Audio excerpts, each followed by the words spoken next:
Ayan nga guys, may dumating na parcel. Ayan na, buksan natin. Ako nga pala si Michelle, full housewife and a mother of two.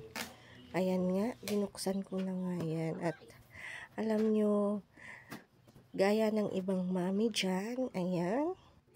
Gusto ko ring ma-achieve ang team puti at team kahoy. Ayan, syempre gaya-gaya tayo. Kaya ayan nga, di na ako nagpatumpik-tumpik. Ayan nga, inalis ko na nga yung nakatikit dyan sa aking kusina na wallpaper kasi papalitan ko siya ng foam bricks.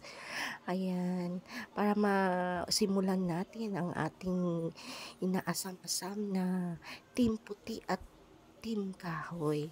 Ayan nga, may nakasalang pa nga akong sinaing dyan, pero ayan, di pa rin nagpapapigil ang mami nyo. Ayan, multitasking yan. Ayan.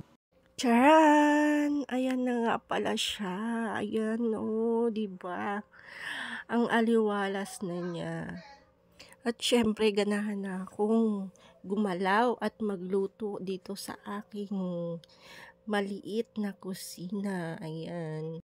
Actually, marami pa talagang kulang dyan. Pero, syempre, maging satisfied tayo kung anong meron tayo. Maliit man yan o malaki.